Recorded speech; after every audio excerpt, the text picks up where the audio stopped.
I can start now, no? Yes, you can start. Okay, thank you. So good evening to all of you. Today I'll be showing two short cases first.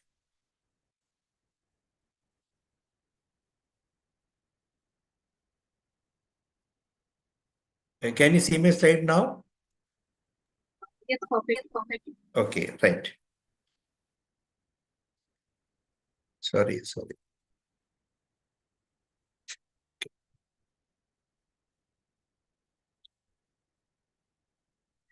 Okay, this is a story of a 33-year-old man. History of aching pain in the right. He came with the history of aching pain in the right lower limb for the last 6 months. Burning pain of left lower limb for the last 3 months. And difficulty in walking for the last 3 months. It's an ultra short case. No root pain anywhere. No upper limb complaints. No history of any splinter involvement. The examination has got tone power in the upper limb.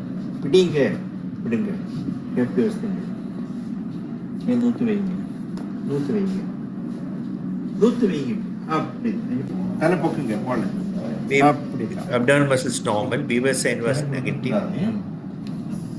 He seems to have mild spasticity of both lower limb. Slightly more on the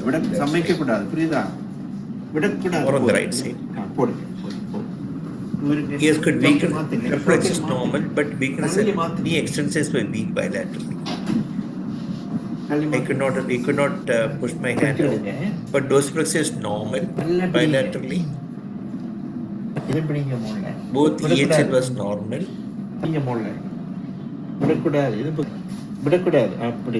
Plantar flexion normal. Flexor long is normal. Plantar flexion normal. Hip abduction normal. Hip adduction normal. Hip extension normal. Checked again, the quadriceps it was weak. Upper limb reflexes were normal.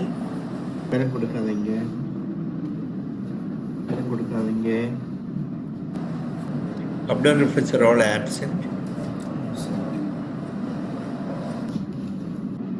Both knee and ankle jacks were brisk. Knee jacks are quite brisk. Ankle jacks also brisk. Plantar upgoing bilaterally without any doubt. The resistance system is decreased on the left. Pain is decreased on the left side. You will tell when it is normal. Still it is numb. He will tell you when it's there is very normally. On the right side it is entirely normal. On the left side is decreased below D6. Touch is normal.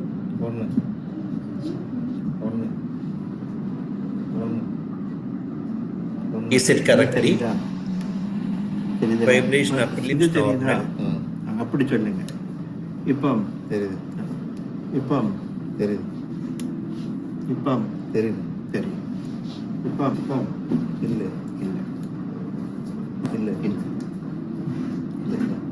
Is embedded in both feet, but it's appreciated on the anterior iliac spine. The epicenter is normal in the upper limb, but embedded in the lower limb.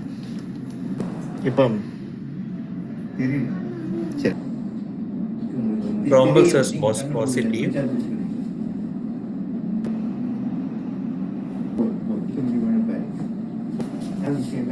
He could walk on heel and toes. You can see he's walking on heel now.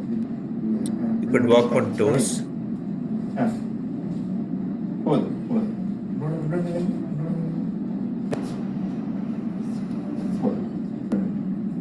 He could get up from a stool. And Tunnelbauer test was negative. Is the way he walked, slightly broad-based, with mild stiffness of the legs.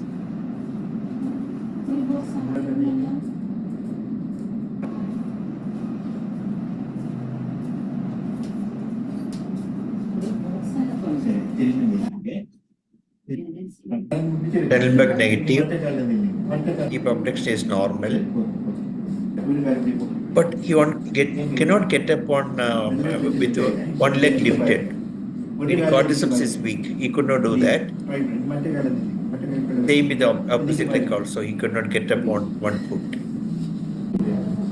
Tandem walking was almost mild ataxic, but almost normal. So on examination, upper limbs no wasting, tone power normal. Lower limb tone could be spastic, both lower limb, are all normal except for the weakness of both quadriceps. The only finding he could not get up on one leg with one foot above the ground. Or he could stand on heel, he could stand on toes. Heidelberg is negative. He could walk on heels and toes normally. No weakness of EHL or FHL. Detail both upper limbs all normal. Both lower limb, both knee just brisk. And ankle jack also the brisker side. Abdomen reflex bilaterally sluggish, plantar extensor. Sensory system touch impaired over the distal part of the legs. Pain impaired on the left side below on the left side below D6. Normal on the right side. Vibration impaired below knee bilaterally. JPS normal in the upper limb, impaired over both great toes. Thrombus test is positive. Gauge walks is slightly biased with mild spasticity. So where is a localization? What is a likely diagnosis? Sensory findings alone, sir. Sensory was is impaired pain on the left side of the body below D6, below the costal margin. Right side pain was normal. Touch was almost normal, except occasionally misses in the feet. Vibration is impaired below shin bilaterally. Joint position is also impaired bilaterally.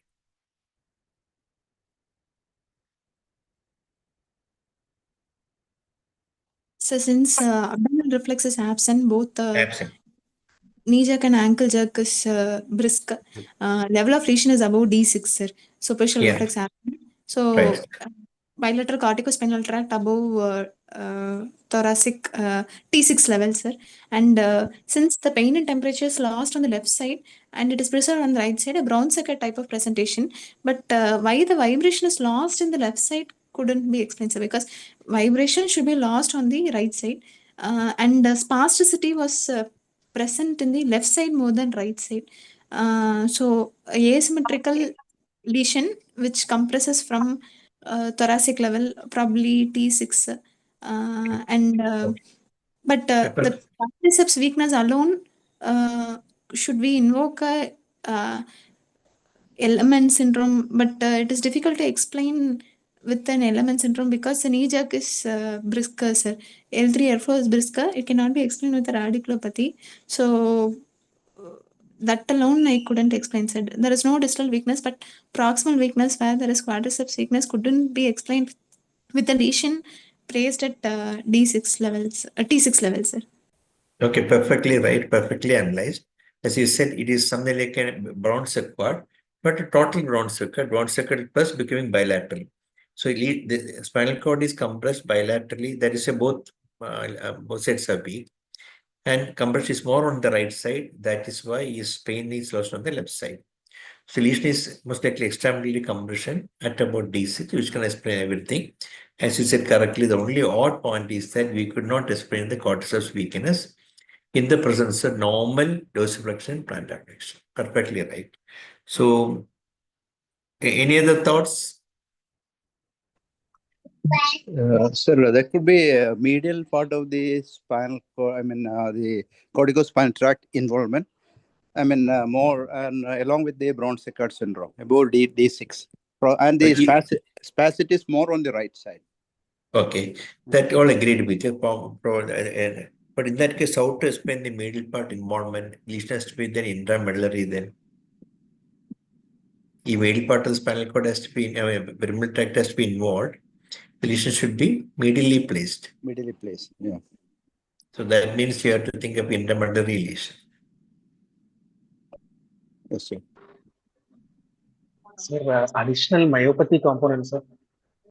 No, the knee is also brisk there. There is no wasting. No element feature is not there in the, even the quadriceps big.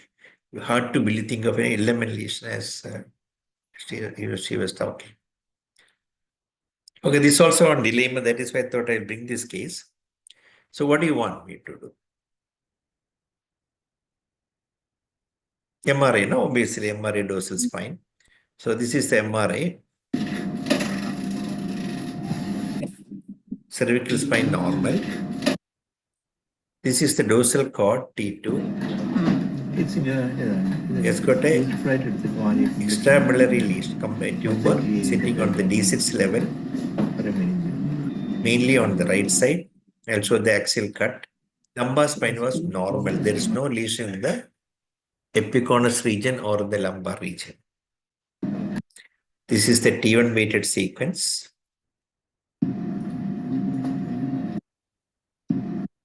This is the axial cut, above downward. The cord is shifted to one side. Body shifted to one side. That's a tumor, you can see. That's a tumor on the right side. And that's a tumor here, which is a rounded one. And that is extruding coming out through the intervertebral foramina. So it's a dumbbell shaped neurofibroma. I'll show the next film, which is more obvious to you. This is that's a tumor there. It is coming out through the intervertebral foramina. See, that's clearly coming out through that. Okay, this is the tumor. You can see the inside the foramina. That's the intervertebral location. The tumor. So that why this case is about, as Moore was telling, when you can have pyramidal lesion producing postural muscle weakness. Synthetic lesion has to be inside the cord, the middle part of the penile tract to be affected. No, but there is no other evidence such as intramedullary. You're only confined to that segment alone. That is the odd point in this case. Now, how do you explain the quadriceps weakness? I do not. But you may ask, I have seen one such case before, only one such case before in medical college, where the patient had a clear quadriceps weakness, much more than the lower limb distal muscle weakness, and it was an extramedullary compression at D6. Again, it's D6. That also was a neurofibroma. I don't know to explain that, whether it is due to some ischemia below. It's only conjectural, but I cannot offer a very valid explanation. Now, the only thing is that this sort of presentation can rarely sometimes occur. Always the dictum may not hold true. That's the only point I brought the case. Any questions or doubts? Sir, is it possible that the compression on one side can cause some ischemia to the pyramidal tract? Yeah, that's a good. That's a good thought. Only in that case, okay, that's a good thought we can think. But whether there is intramedullary hyperdensity, difficult to say. That's a possibility which we can think of. But if the tumor is clearly laterally situated, to produce decreased sandwich check on both sides, decreased weakness of cortices both sides, little odd. Theoretically possible. Sir, was there any wasting fasciculations? No wasting fasciculation in the thigh. It's a pyramidal weakness of the cortices. So always this dictum may not hold true. That's the point I want to drive at. Because usually pyramidal lesion cortices, the last one to become weak.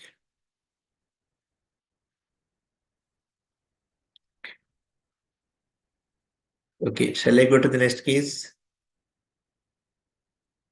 It's only this point I want to make out of this case.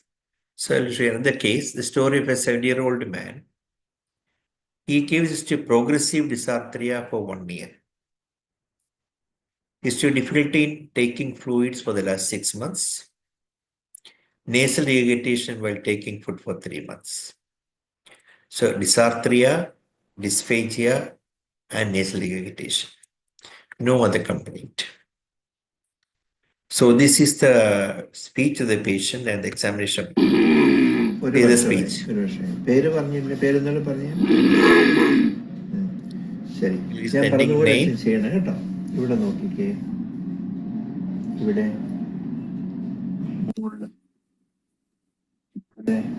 Okay, it's almost normal. മുറുക്കി അടക്കി, ഇനി പല്ലി അടിച്ച് It's mild facial deviation to the right side, indicating എന്ന് പറഞ്ഞ് the sound. നാക്ക് നീട്ടിക്കച്ച, Tongue movements were slow. അങ്ങോട്ടോട്ട് തള്ളിക്കേ, ഇടത്തോട്ടും വലത്തോട്ടും തള്ളിക്കേ. സ്പീഡ് ചെയ്തേ, സ്പീഡിലല്ല. മതി മതി മതി, വിട്ടോ. I'm telling la la la.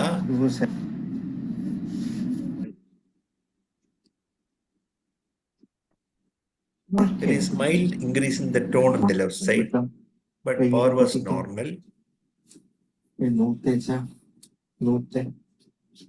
അത് വിട്ടോ. വിരലിൽ തൊട്ട് മൂക്കിട്ടുണ്ട്, അങ്ങനെ ചെയ്തേ. മറ്റൊക്കെ എന്ത് ചെയ്തേ? No finger nose incoordination. ബലം കൊടുക്കല്ലേ, ബലം കൊടുക്കില്ലേ. ഈ കാണിക്ക് Lower limb tone power normal. ഇത് പൊക്കിക്കേ, പൊക്ക് പൊക്ക് പൊക്ക്. ആ വിട്ടോ. പാദം മുകളിലോട്ടെടുത്തേ, മുകളിലോട്ടെടുത്തില്ല. ആ തുറക്കച്ച. Logic is normally അടിച്ചേ.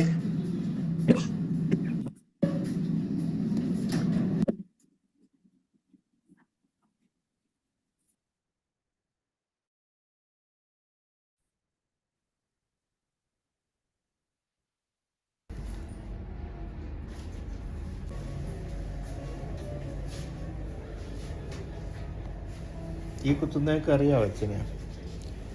ഇതൊക്കെ അറിയാവോ ഒരേപോലെ? ഈ ഗ്രൂപ്പ് ഇതറിയാം, ഇത് രണ്ടും അറിയാം. ശരി,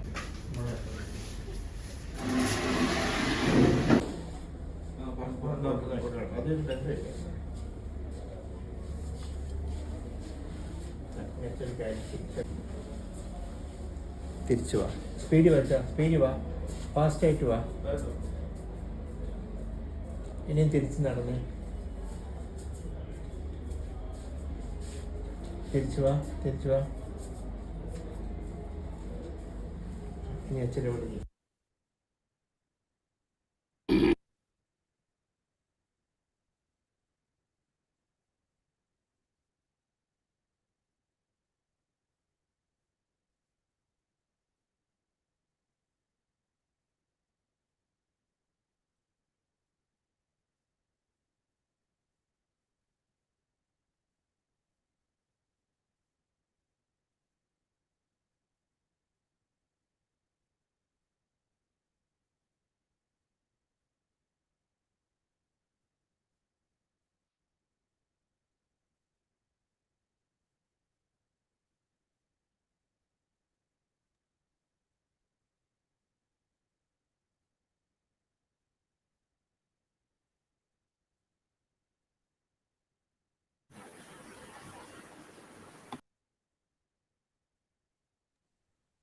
Sir, your voice is not coming.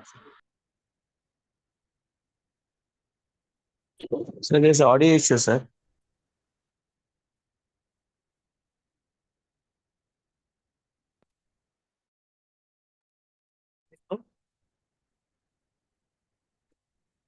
Are you able to hear now? Yes, sir. Yes, sir. Yes, sir. Okay. What is the likely diagnosis? Pseudobulbar palsy, sir. Okay, cerebral palsy, very good. So, what test would you like to do? But the voice is different, no, so it's very hoarse now, sir. Yeah, it's very hoarse. Yeah, you can hear the voice once again. Let me see. The initial part. ഒരു വർഷമായി. പേര് പറഞ്ഞില്ല, പേരെന്താണ് പറഞ്ഞ? ശരി, ഞാൻ പറഞ്ഞതുപോലെ അച്ഛൻ ചെയ്യണം കേട്ടോ. ഇവിടെ നോക്കി. Then it says, when you say la la la. മുറുക്കി അടക്കിച്ച. എന്ന് പറഞ്ഞ് That's amazing. നാക്ക് നീട്ടിക്കച്ച, അങ്ങോട്ടോട്ടും തള്ളിക്കേ, ഇടത്തോട്ടും വലത്തോട്ടും തള്ളിക്കേ. സ്പീഡ് ചെയ്തേ, സ്പീഡിലല്ല. മതി മതി മതി, വിട്ടോ. He's telling la la la now. So it's little different from spastic speech, but okay, more towards spastic speech. Yes, yeah. please. Any vocal cord palsy is there, sir? You can say there is maybe some adductor spasm, maybe there, but it's spasmodic, something like a spasmodic dysphonia is there. But he has got difficulty. There are many other things. Dysphagia is there. He has got facial palsy is there. Not a isolated spasmodic dysphonia. Gag, sir. Gag, I did not check, frankly speaking. Sir, vertical eye movements are normal, sir. It appears slightly slow. All movements appear slightly slow. I'll show that movement once again.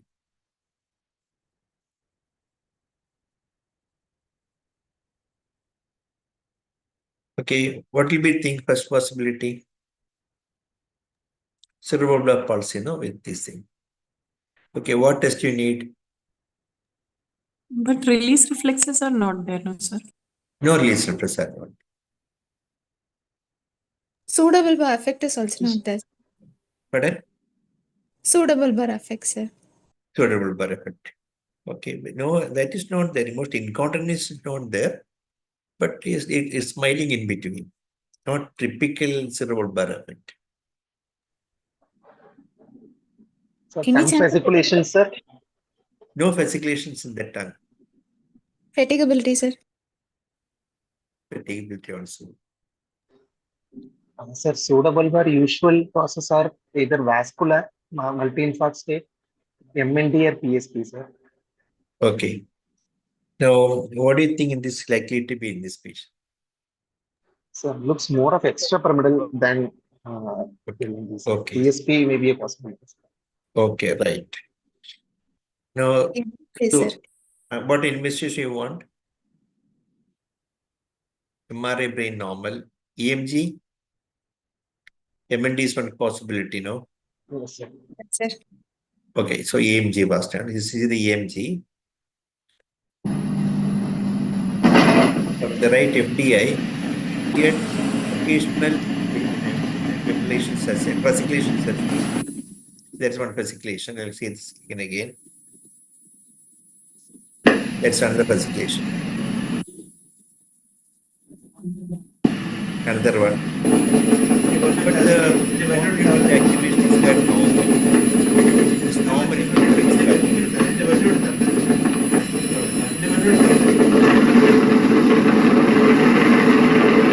that is from FDI. So I did from the right APB. Again, you can say isolate fasciculations as seen.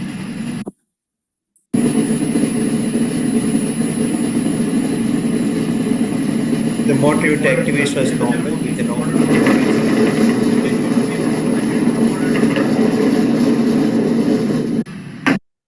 Then did from the right deltoid. Again, fasciculations you can make out.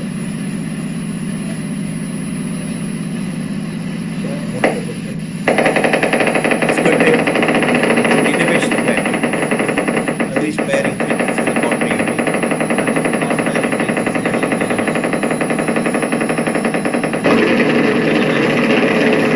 However, the interference pattern was normal. Then it from the tongue. The moment you insert the needle, there is a continuous activity of motor unit. And it is not relaxing at all. As you relax, it's continuously there.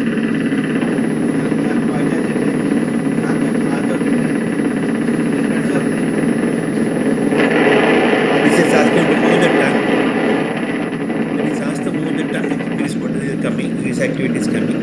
Even with the rest, it's continuously the motor units are firing. As you get in a still person syndrome, but the rest muscle you get a continuous firing. So what will you do now?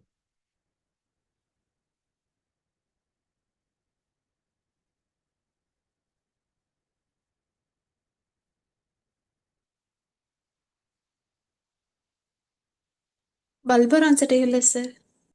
Okay, bulbar horizon. Just 1 minute and give me just 1 minute.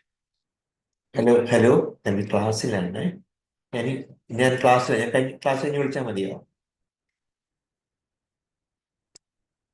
ഞാൻ ഒട്ടി പറഞ്ഞാൽ മതിയല്ലോ. ഞാൻ ഇപ്പൊ പറയാം, ഒരു minute, just പറഞ്ഞു.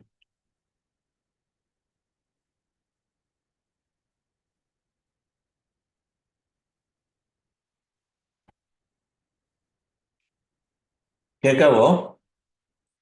552808. Okay. Okay. Bulbar ALS, correct? Okay, but I did not get any fasciculation in the tongue, only continuous activity like that. Fasciculation, occasional fasciculation of the deltoid and other muscles. Okay, any other thought? Sir, would we not It's the look dystonia, for the sir. vocal cords? We will not do a scopy and look for the vocal cords. To find any vocal cord abnormality?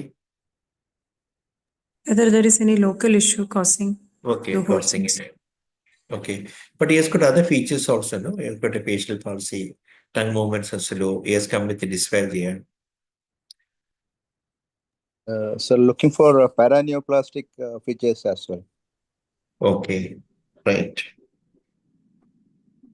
Right, okay, then let us see. Now let's see the speech again. I want you to hear the speech, and this is a typical speech described in this condition. See the speech. What does it look like? It mimic like, sorry, here, do not look like, hear like. It is something like a lion growling, no? Have you seen the lion growling? No, hear his speech once again. ഒരു വർഷമായി. പേര് പറഞ്ഞില്ല, പേരെന്താണ് പറഞ്ഞ?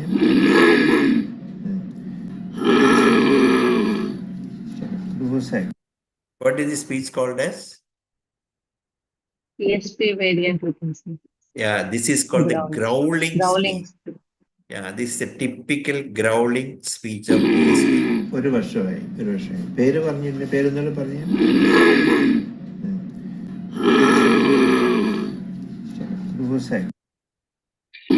Okay, so let's check the ocular movements. See, let's see the ocular movements once again now. ഇവിടെ നോക്കിക്കേ. Okay, relatively okay, no problem, horizontal, upward, so able to do. താഴെ. Vishnu, എനിക്കൊരു കാര്യം, ഞാനിപ്പോൾ ഒരു കാര്യം ചെയ്യാം, ക്ലാസ്സിലാണ്, അതാണ് പ്രോബ്ലം. ഒരു കാര്യം നോക്കാം.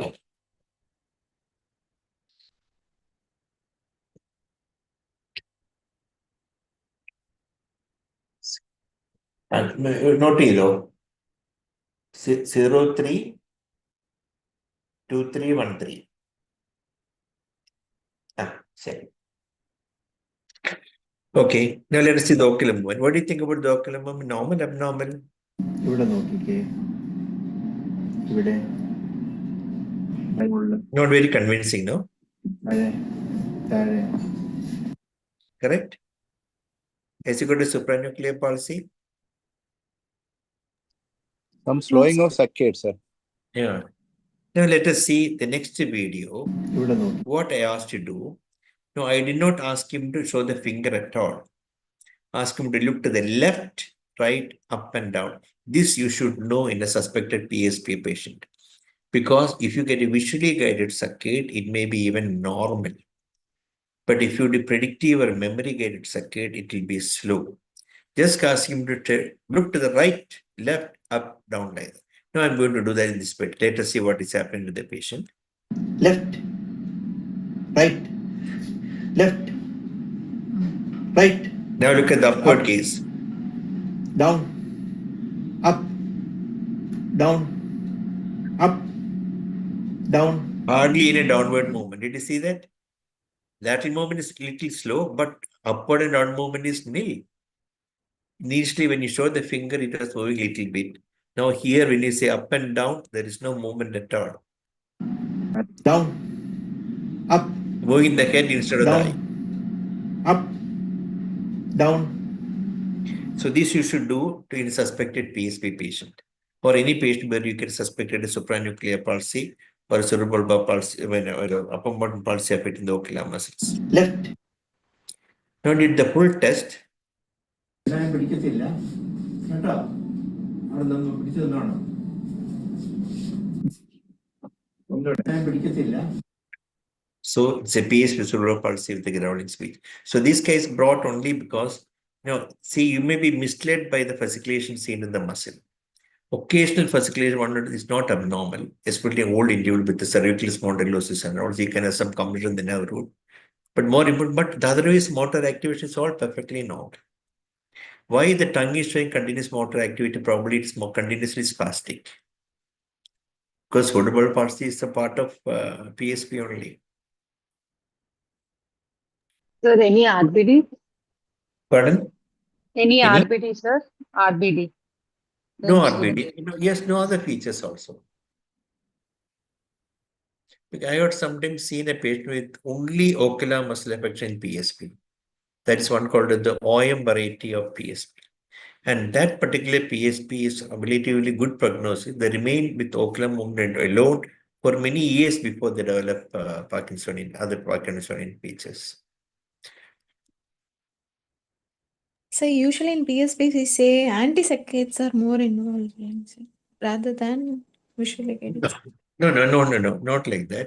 In fact, the anti-saccades can be affected if the frontal lobe is affected, but the true saccades are affected. When you do the rapid movement, that will be affected, especially so when you don't show stimulus. This particular point I showed some time back also. The memory guided saccade showing the abnormality only with a normal visually guided saccade. Anti-saccades. Pardon?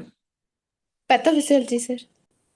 For the pathophysiology, I will tell you indeed that requires the connection of the frontal lobe to the saccadic pathway. Because normally the ocular movements are guided by two pathways. One is directly from the frontal eye field through the frontal mesencephalic pathway. Okay. Second is through the superior colliculus. The superior colliculus pathway is guided. The pathway is coming from the frontal lobe through the caudate nucleus, through the globus pallidus, and then producing inhibition of the superior colliculus. When the basal ganglia is affected, and that this pathway is also affected, influencing the saccade, producing a decreased saccadic involvement. Okay, if you want in detail, I can show the pathway which I already written down. This I did not copy it here. How the basal ganglia is controlling the saccadic system. That is why you can have in the PSP and Parkinson, other exception between PSP and Parkinsonian plus syndromes can affect the gaze movement. Okay, sir. I'll show the next week. I'll show that.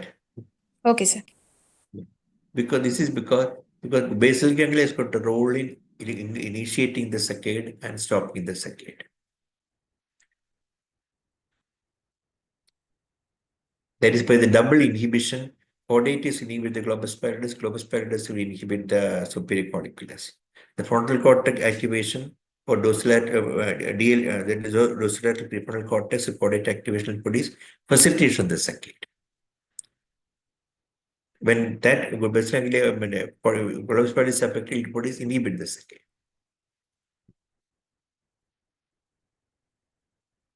Okay, sir. You usually say that the initiation of horizontal and vertical saccades lies in the PPRF and RAMLF we have, sir. This is a supracortical pathway for brainstem reflex, sir. Yeah, what you said is correct. Only they are the PPRF and the RAMLF provide the burst neurons for the initiating the saccades. That's correct. These will produce delay in initiate saccade. But this is also under control of various supranuclear control from the cortices, frontal eye field, parietal eye field, as well as the basal ganglia. They can also influence the saccadic movement. Okay, I will sir. show you next week. Next week, I'll show the pathway. Okay, sir. Okay. Sir, imaging of this patient, Why sir? MRI is not? Pardon? Pardon? MRI of Anesthesia. the patient, why is it normal, sir? It should show a midbrain atrophy. What imaging this patient? Imaging was normal. Sir, He's in asking P, why, in spite of the symptoms. Pardon? He was asking why the MRI is normal in spite of the No, symptoms. that means the appearance may appear later only. So the atrophy of the midbrain may occur only later. Now, if you find it's only a cerebral phenomenon now, no other things are there. And okay, the secondary pulse is slow, but other features are not there in this patient. As the disease progresses, atrophy will also go. sir, in PSP, the vertical gaze pulse, is it the up gaze or the down gaze, which is affected really? The first affected is the down gaze. Down gaze. Then they affected the up gaze. Yes. Always it is the down gaze which affected first. Okay, sir. The palatal myoclonus is a feature of PSP, sir, or No. does it suggest anything? No, palatal myoclonus is a feature of PSP at all. Palatal myoclonus is described basically as, the brainstem in the central tegmental tract lesion, the Glenn-Muller tract lesion. The known other conditions are SCA20, Alexander's disease, and these are the two other condition bodies. And also in this condition, NIED, that is neural inclusion body disease, can be palatal myoclonus. But phenotype is PSP with palatal myoclonus. Should we rule out other conditions like Igilon, or does it suggest any other thing, sir? Yeah, that possibility you can always consider, like Iglon 5 and all, if it's a rapidly progressive one. But he has no other features other than this thing. No hypersomnia, sleep disorders, other dystonia, and that was not there. As you said correctly, Iglon 5 can have spasmodic dysphonia, and the speech like this also is possible.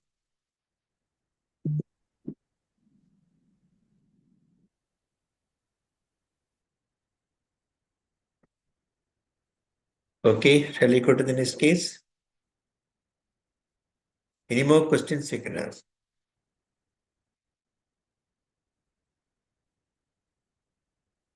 Okay, shall I go to the next case now? This is a long case. He was admitted 5 years back in 2017 with difficulty in walking following a fever in a local hospital. I had not seen at that time. I had seen 22, that will come later on. He was treated and the fever subsided. But the difficulty in walking improved only partially and was persisting. So in fact, he developed following a fever, a difficulty in walking due to paraparesis. Paraparesis improved partially, but never became normal. He was walking with stiff legs since that time. He denied any sensory or bladder complaints at that time. Presently, he is admitted with stiff pain in the back of thoracic and upper lumbar region for the last 2 years.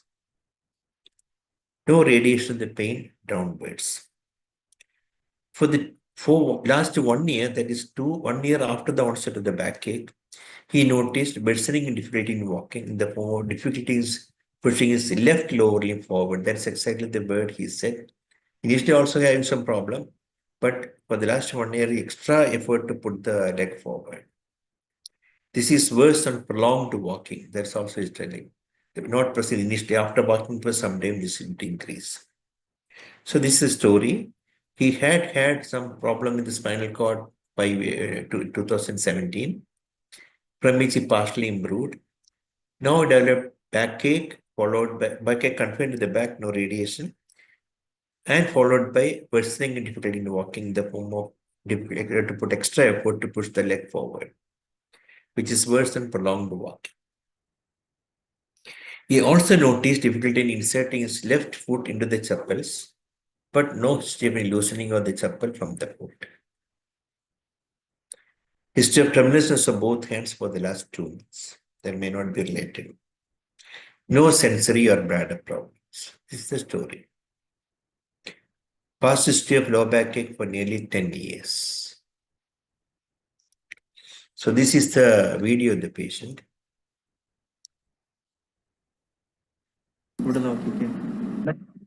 Trainers are all normal. Upper limb again, tone power normal. It's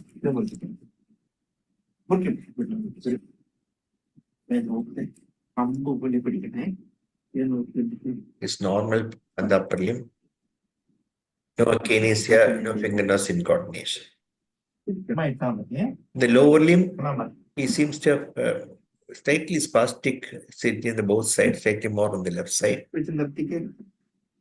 Reflection was weak on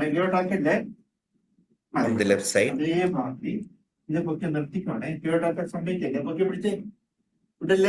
That is mildly weak on the left side, mildly weak more on the left side.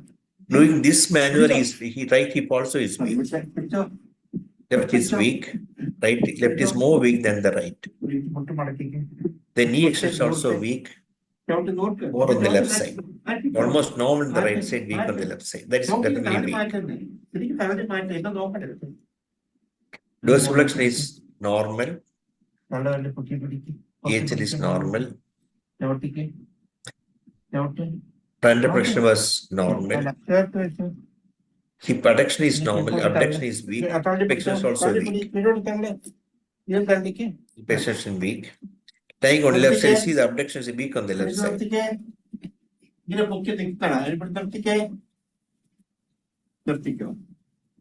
Right abduction is good, but not entirely normal.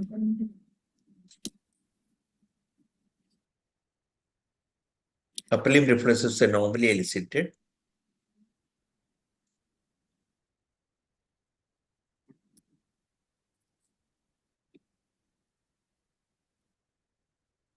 Finger flexion normal.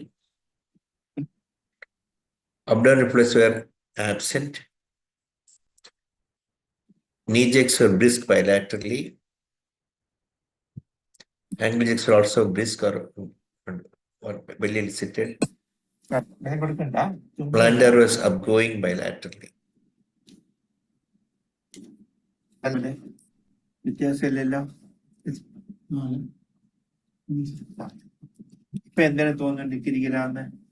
Sensations were normal in the upper limb, also in the lower limb.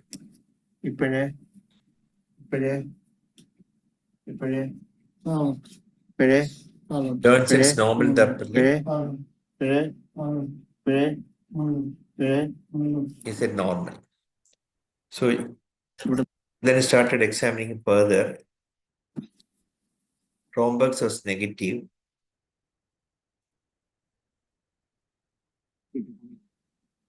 He could stand on heel like this. But toe walking was slightly problematic on the left side. It sags down.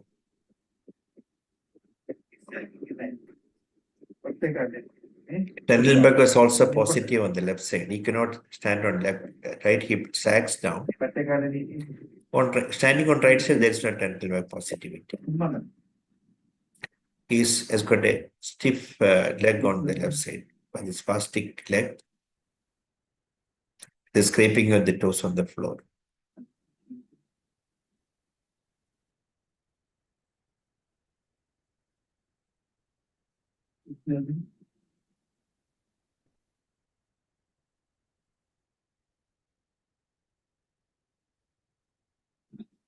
So on examining tailors, normal.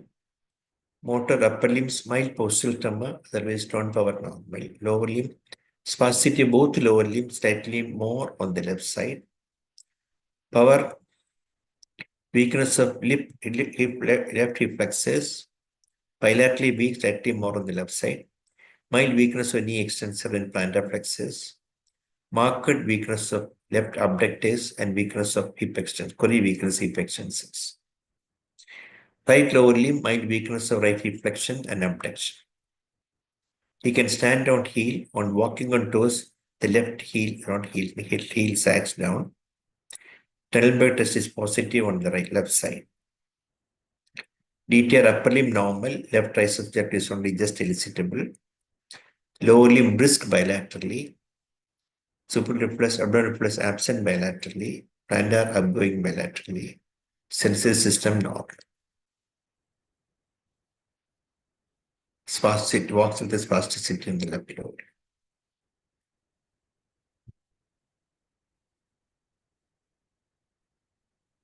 So motor findings once again, sir. He wants the motor findings once again. Okay. I'll show the video once again, then that'll be better. Only to the lower part. Just 1 minute.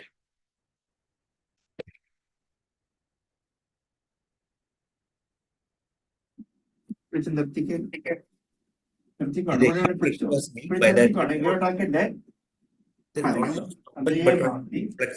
it, this I could overcome. On the conventional weight testing, I could overcome even on the right side. That is little more easy for me to overcome. Knee exercise is almost normal. I'm not sure. Is right side definitely normal. Right side, sorry, I'm not very sure. Maybe mild weakness. But dosage is almost normal. EH is also normal. In this way, testing is normal. Adduction was normal. Infection appeared weak bilaterally more on the left side. On lying down, he is not hip abduction. He cannot keep it against cavity.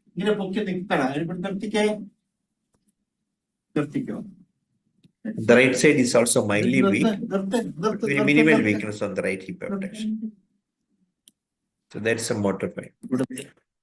Lower limb findings I already told you, repulsive brisk and plantar upgrade.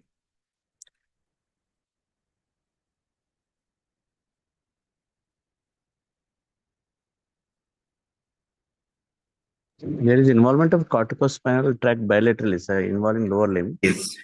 But the odd point is the left side marked L5S1 dermatome weakness, which suggests of some element involvement additionally, sir. Okay. Sir, the patient has left abductor weakness, sir, left hip abductors and left hip flexors, sir. Since L1, L2, we don't have any reflex, but L3, L4 and L5S1 reflexes are present. It is less likely to be a muscle or NMJ, more likely to be an anterior horn cell problem, sir. Since it is a pure motor element syndrome, where we can both the anterior horn cell with corticospinal tract involvement can explain his upgoing plantar, his spasticity, his isolated left abductor weakness and left flexor weakness can be explained with the preservation of reflexes without involvement of sensory, sir. Okay, that's a very, very good thought. The history was not tallying. The history was that he had little acute onset weakness earlier, from which is improved, but the improvement was partial. And now he has come with progressive mild weakness only on the left side, he's telling. But apart from that, I agree with you, there is no sensory element in human findings. You should consider motor neuron disease. A good, very good thought. So that possibility will keep. Only thing is the history was odd. He has no bladder, no sensory. That can go very well with motor neuron. Only thing is, you do not have much of a wasting in the lower limb. Maybe we have to look for that only, specifically. So any sir, other possible? Can it be two lesions, sir? One is like he is recovering from the old spinal cord lesion. Now an additional myopathy or something, sir. But why it is confined only? It's dorsally asymmetrical, no? And it is not in the proximal muscles only, bilaterally. Symmetrical involvement like that, myopathy.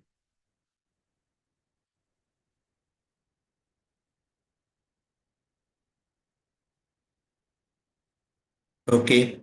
So anything else, any other possibility you want to keep in mind?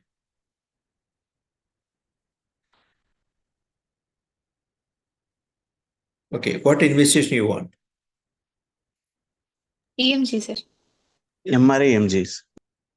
Okay, MRI and EMG. Okay. So this is the possibility. Myelopathy about D7, probably DC7, precompressive. So what investigation do you need? MRI. This is the MRI done 2017. Okay. This is not the time when these findings is now in 2022. So when he had initially weakness, that's MRI, this I'm going to show now. The lumbar spine was normal. This is the lumbar spine, head to lumbar spine. That is quite normal. CT was also taken. Then 2 years later, they had another MRI taken to the cervical spine, and you can find there is a cord is constricted C4, C5, C6, C7, C7, D1. D1, D2 level, you remember, see the cord is thinned out and there is mild hyperintensity within the cord. That is cord is atrophy. You can see the cord atrophy here. This you can again make it at cord atrophy here.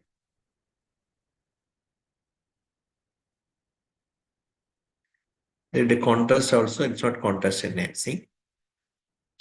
This is the axial cut done in 2019. C4, C5, that area is normal. C7, C7, D1 normal. Then, sorry, there's hyperintensity. The cord is atrophied at D1 level. And sorry, here cord can be seen, but D1, D2 level, the cord is atrophied.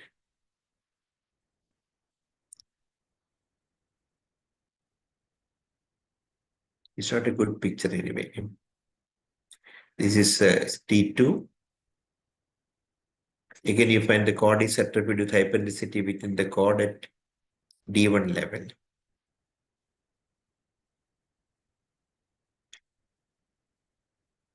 Again, you can the cord atrophy with hyperintensity within the cord.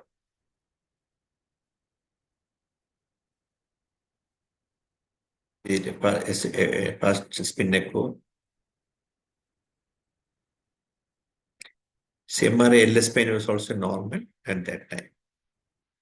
Whatever film they have provided. They took a CT also brain, that is also normal. Now, this is the past MRI films which is brought by the patient. Now, patients come now into 2000. No, you already said the possibility. Now, what do you want to repeat MRI, correct? You want to repeat MRI? Yes, sir. Okay, this is the repeat MRI to find spinal. See the spinal cord lesion. This is a space you can make out that with the cord there.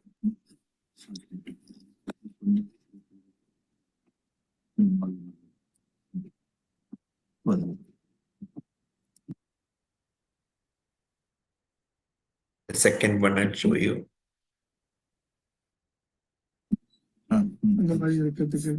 T2 space. T2 space. Nerve roots now.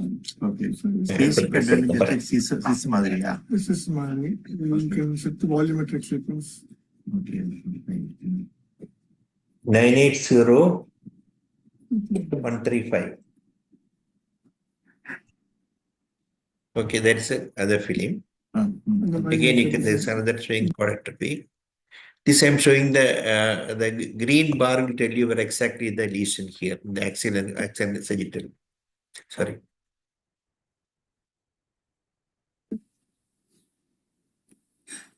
Taking it up, that shows the atrophy of the cord. Bringing it down now.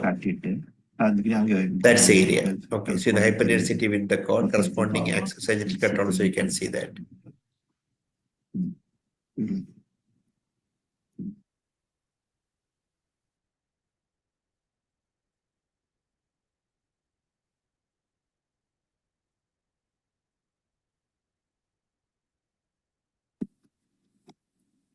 Brain MRI was taken, that's also normal. Compared to the worsening of the lobe. So what do you want now?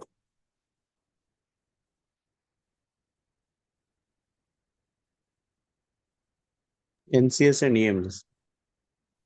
Okay, NCS and EMG. Okay. Now, let us case examine. I'll show the findings once again. Now, let us see. Weakness is not in the distribution of pyramidal lesion. That some of you have correctly pointed it out. Because the patient is asking to stand, he is unable to stand on the plantar flexion. Dorsiflexion is normal. That will not occur in a pyramidal lesion. Hip abduction weakness can occur. That all agreed with. Hip flexion weakness can occur. But this is very odd. Okay. So you always think of an additional lesion has to be thought of. The patient is examined again, and I examined it very carefully. Yeah. He has got hip abduction. Hip gluteus maximus also weak on the left side. That is on the normal side. That's also weak, but more weak on the other side. Hamstrings also weak on that side. That is on the normal side. So in fact, he has got plantar flexor weakness, hamstrings weakness, gluteus maximus weakness, hip abduction is also weak. So what does it tell you? L5S1 radicular pattern. L5S1. Exactly. Right. That means clearly it is not due to any worsening of the cord lesion. It's got a separate lesion which has occurred, responsible for his present worsening. So what will you do now? What do you want? What do you want? MCS EMG. MCS and EMG, sir. You want a spinal lumbar MRI, no? Right, because Yes, we sir. know it's a radiculopathy, but Yes, sir. it's likely to be a lemon lesion.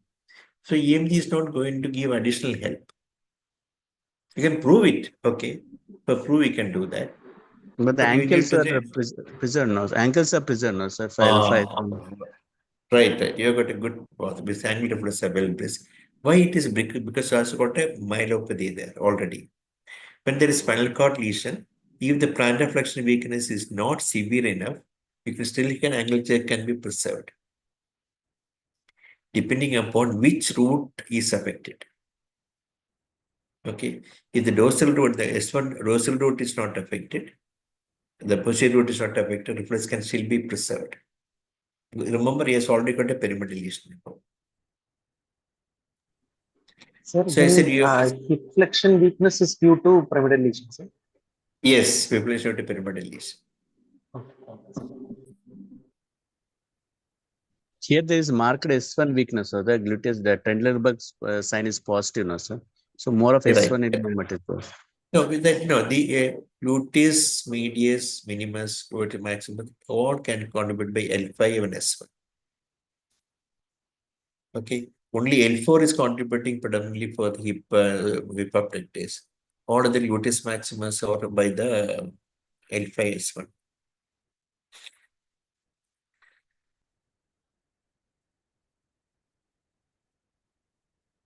Okay, so what do you want now? You can do the NCS as is to prove it is the elimination. What investigation will you do? NCS, the NCS was done. This is NCS.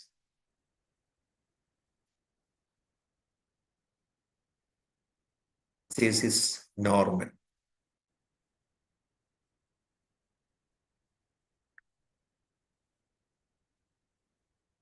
H reflex. Okay, H reflex taken. Before that, it is any other way. He's got only motor problem. No, H reflex is not going to help. Sensations are normal. When there is a sensory loss, you want to know where it is in the root of peripheral, you can do H reflex. F5, sir. F5.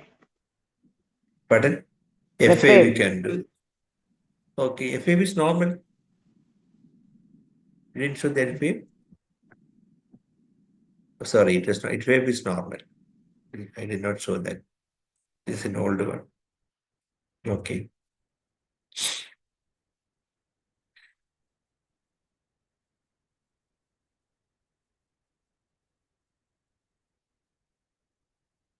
Okay, what do you do? SSCP. The point. Pardon? SSCP. Needle, sir. Yeah, EMG, needle EMG can be done. MRI also can be done. See the MRI now. See the MRI. The green bar is bringing down the. Look closely. Have a look at the horizontal axial cut also. That area is canal stenosed. Maximally below L5 and S1. That'll come later on.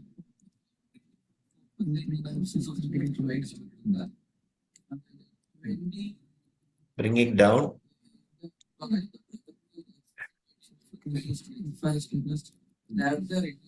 That area is maximally stenosed at that time. See the stenosis maximal, stenosis at L5 level. That area where the stenosis maximum.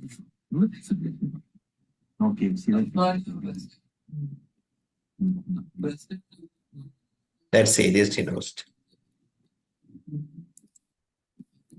I'll show one. See, that's the area. See that? You can enlarge the view now. That's the area where see, the canal is not at all seen bilaterally, and there is a thick horizontal bar there, postophatic bar, encroaching onto both foramina. That one, that's That's one. the area. Maximum on the left side. Okay. The arrow is pointing to that area. Look at the corresponding sagittal and axial. You can clearly make it out. That part is not much affected. Maximum was self-phase. There also it is there, but maximum was self-phase.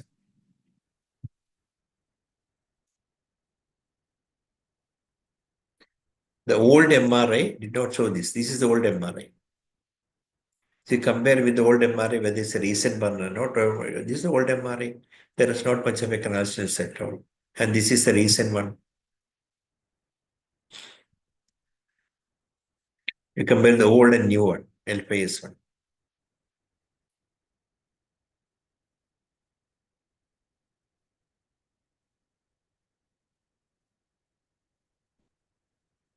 So what will you like to do?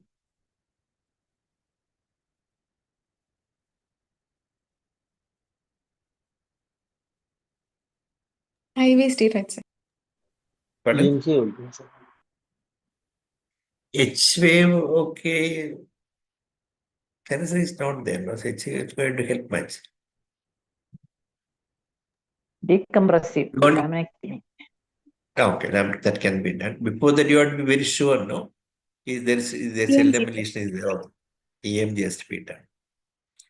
So we do the how to explain inflection weakness. Okay, no comprehensive. There's no that's indicated pyramidal lesion. Now the question is, could this that weakness due to EM and LM lesion? Or to prove your hypothesis that the L-phase segment is LMN and E flexion with myocardial weakness is due to EMN. That's the next thing. Okay. So you have to prove that point. That is L-phase is LMN. The other possible muscles are EMN. So you have to do EMG from both. So EMG muscles separated by the L-phase as well as from the cortices was done. See, this is from the both EDB.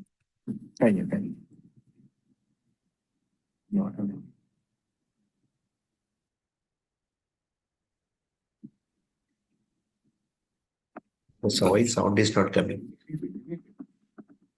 There is some...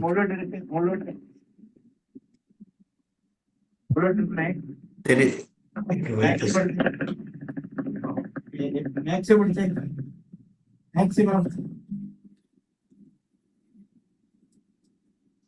You compare the right and the left. Left side was, there is an increased firing frequency. On the right side, it was not there.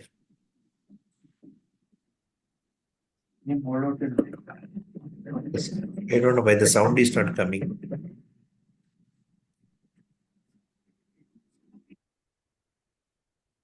That is on the right side.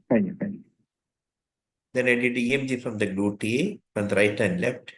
This is from the affected side, left side. There is the activity.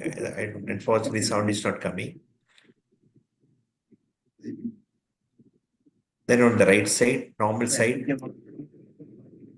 See the activity. See the full activation now on the right side. So unfortunately, the sound you couldn't hear. The EMG from the gastroc was done.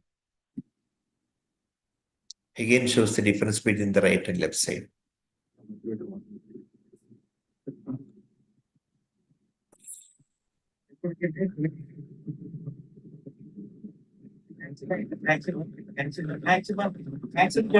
There's a maximum on the left side. Now on the right side, gastroc.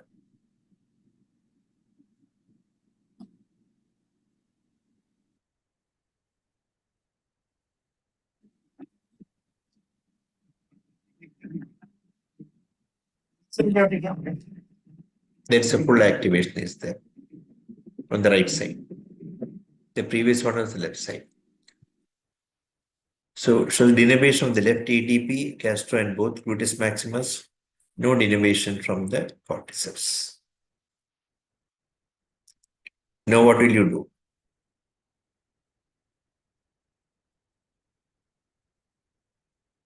Do you want to do surgery in this patient or leave alone?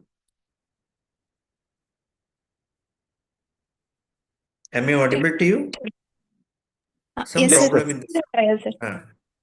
Yeah. Steroid trial, sir. Steroid. Okay. Anything else? But this is look at the bar. There is a market stenosis there. Steroid is not going to help at all. If it's acute disc prolapse, steroid will help. Here is already osteophyte. The signal is quite dark.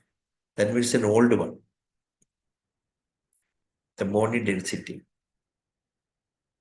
Acute disc will be hyperintense. It is markedly hypointense. To prepare Surgery? for surgery can be advised, sir.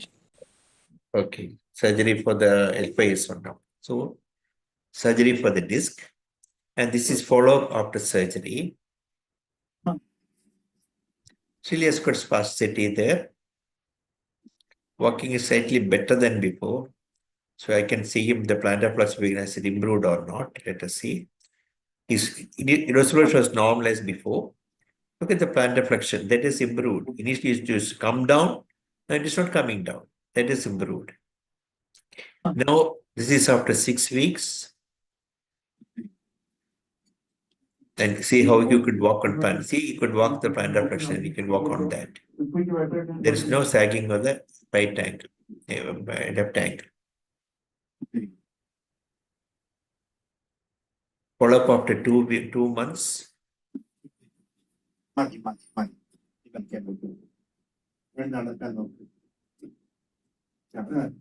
Again, his plantar fascia is markedly improved. Heel is not touching it. The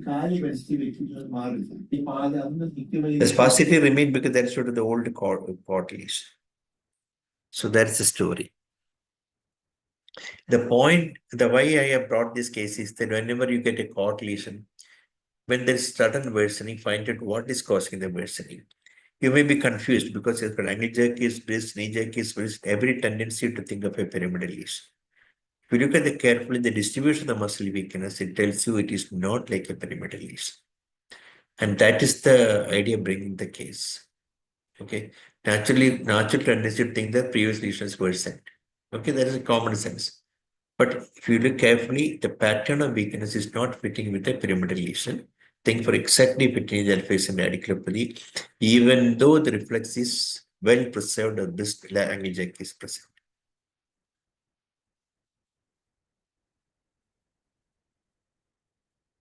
Okay, any questions?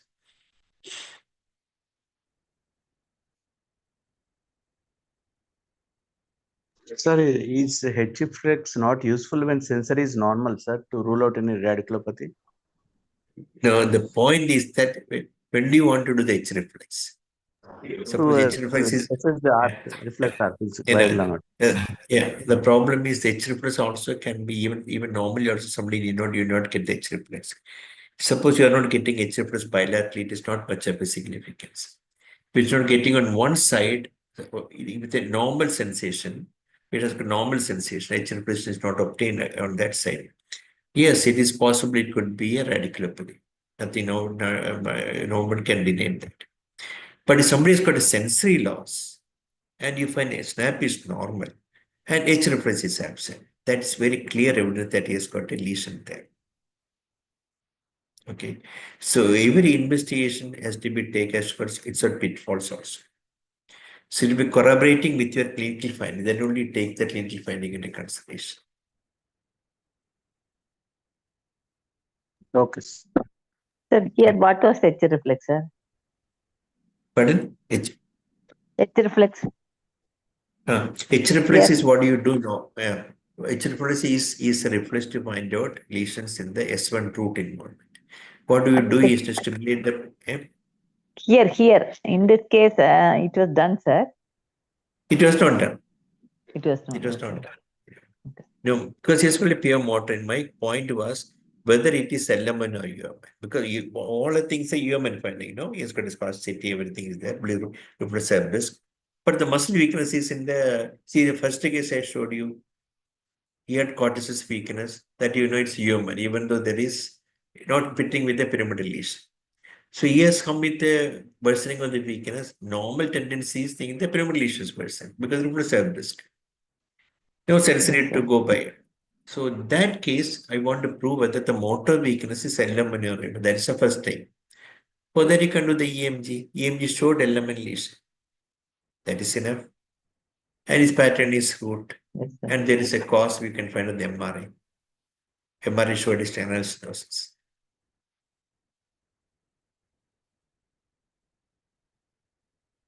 Sir, but on you the have to- right side also, the canal stenosis was also Right side there. also No? is stenosed. Right Right side side. also is stenosed.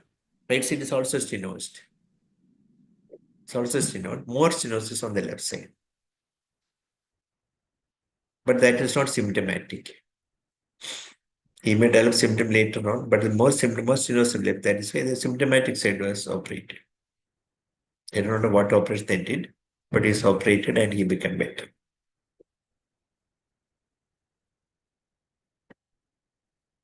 Sir, my doubt is if we do a H reflex and if the H reflex is absent on the left side, can we take it as a because that is you definitely can take it as a point of a radiculopathy, S1 radiculopathy in this patient, yes.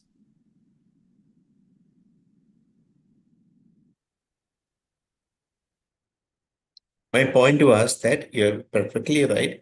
If the patient had a sensory loss in the lateral foot, and if a normal conduction, sensory conduction, that is normal, and that which H reflex is absent, you are sure. Very sure. Yes.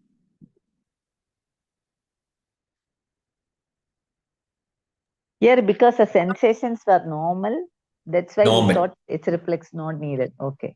Not going to be very useful. Yes, helpful. If sensory is affected, I would have definitely gone for SSCP and H reflex. Okay, sir. Okay. Okay, thank you. To find out where the sensory loss is. Yes, got it. Even my aim was to differentiate whether the weakness in the lower limb is eliminate, because you don't have much wasting in the limb, eliminate. That is the idea.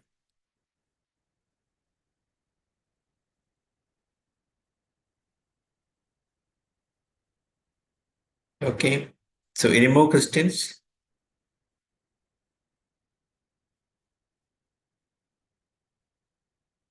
Okay, shall we close now?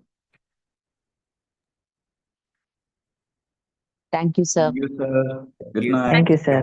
Thank you, sir. Good night. Thank you, sir. Thank you, sir. We'll see you next week. Thank you, sir. Thank you. Thank you very much, sir. Good night, sir. Thank you. Thank you. Thank you.